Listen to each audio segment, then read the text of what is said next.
இந்த மேடையில் பேசிய அனைவரும் ஜிஎஸ்டி பற்றி பேசினார்கள். 5%, 12%, 18%, 28% இருந்ததை இன்னைக்கு 2 ஸ்லாபாக மாற்றி எல்லா மக்களும் பயன்பெறுகிற வகையில் இன்றைக்கு, அதிலும் குறிப்பாக நிதியமைச்சர் அவர்கள் கடந்த வாரம் வரும்போது சொன்னது, பிரைம் மினிஸ்டர் ரொம்ப இன்ட்ரெஸ்ட், ரொம்ப கீனா இருக்காங்க. என்ன விஷயம்னா, தீபாவளிக்கு முன்னாடியே இதை கொண்டு சென்று மக்களுக்கு எல்லாம் பயன்பெறணும் அப்படிங்கிறதுக்காகத்தான் ரொம்ப வேகமா இந்த இதெல்லாம் ஏற்பாடு பண்ணி இந்த கவுன்சில் கூட்டத்தில் ஏற்பாடு பண்ணியிருக்கிறாங்க. பொதுவா நமக்கு எந்த சலுகை கொடுத்தாலும் அதுக்கு பிறகு இன்னொரு சலுகை கொடுத்தாலும் அதுலயும் சலுகை வேணும்னு கேட்போம். 5, 12, 18, 28 அண்ணன் விக்ரமராஜா அவர்கள் பேசும்போது சொன்னார்கள், ஏற்கனவே நாங்க ரொம்ப கஷ்டப்பட்டுட்டு இருந்தோம், அதில் 4 ஸ்லாபா இருந்ததை 2 ஸ்லாபா குறைச்சிருங்க, ரொம்ப நன்றி. ஆனா அதையும் இன்னும் 1 ஸ்லாபா குறைச்சிட்டீங்கன்னா ரொம்ப நல்லா இருக்கும். இது பொதுவான மனிதனுடைய ஒரு இயல்பு.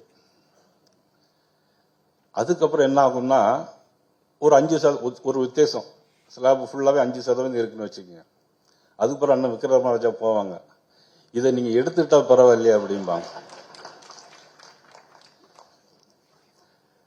இருந்தாலும் நேற்று தானே வந்து அவர்கள் பேசினாங்க.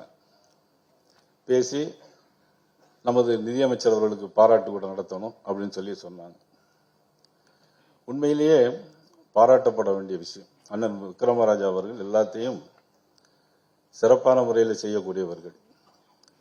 என்னுடைய வேண்டுகோள் அண்ணன் விக்ரமராஜா அவர்களுக்கும் தம்பி வெங்கடேஷ் அவர்களுக்கும், இந்த ஸ்லாப் இப்ப பாத்தீங்கன்னா 28 இருக்கிறதெல்லாம் 10% குறைஞ்சு 18க்கு வந்திருக்குது. 12 உள்ளதெல்லாம் 5% வந்திருக்குது. 12% உள்ளது 90% கிட்டத்தட்ட 5% வந்திருக்கு. ஒரு 10% தான் கூட போயிருக்கு. அதுலயும் பாத்தீங்கன்னா 12% இருந்து 0க்கும் நிறைய பொருட்கள் வந்திருக்கு. அதனாலதான் தம்பி வெங்கடேசன் ரொம்ப ஆதாரபூர்வமா சொல்லியிருக்கிறாங்க. இதற்கான முழு முதல் காரணமாக இருந்தது நமது பாரத பிரதமர் நரேந்திர மோடி அவர்களும், அதற்கு உறுதுணையாக இருந்தவர்கள் நமது மாண்புமிகு நிதியமைச்சர்.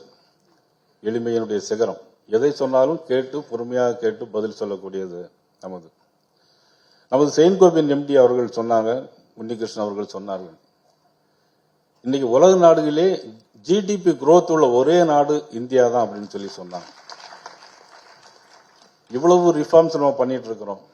அதே மாதிரி அண்ணன் சக்திவேல் அவர்கள் இங்க பேசினாங்க, அண்ணன் துரை பழனிசாமி அவர்கள் சொன்னாங்க, டாக்டர் GS வேலு அவர்கள் சொன்னாங்க, லினேஷ் சனத்குமார் அவர்கள் சொன்னாங்க, நமது துரை பழனிசாமி அண்ணா எல்லோருமே இங்க பேசினாங்க.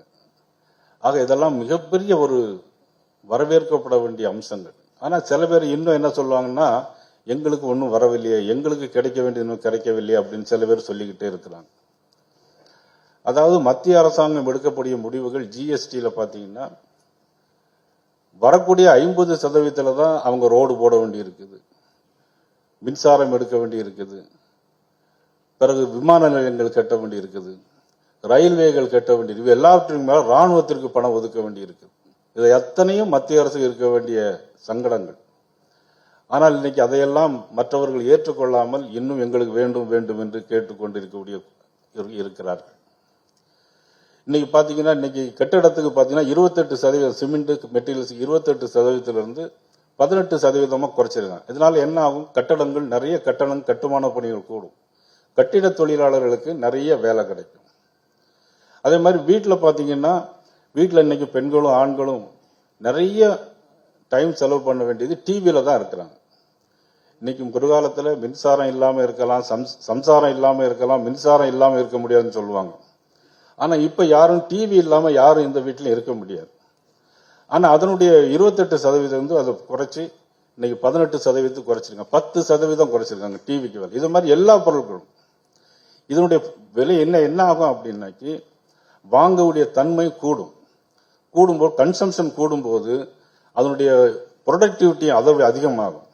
அது அதிகம் போது அதிகமானவர்களுக்கு வேலை வாய்ப்புகள் கிடைக்கும். இதெல்லாம் இன்டைரக்டா நமக்கு தெரியாத நிறைய விஷயங்கள். ஆக இப்படியெல்லாம் இவ்வளவு பெரிய ரிஃபார்ம்ஸ் நமது நிதியமைச்சர் கொண்டு வந்திருக்கிறார்கள். அவர்களை நான் மனதார பாராட்டுகிறேன். நாம் அனைவரும் பெருமைப்பட வேண்டிய ஒரு விஷயமாக இந்த நேரத்தில் கருதுகிறோம். அண்ணன் விக்ரமராஜா அவர்களுக்கும் தம்பி வெங்கடேஷ் அவர்களுக்கும் என்னுடைய வேண்டுகோள், தமிழ்நாடு முழுவதும் எல்லா கடைகளிலும்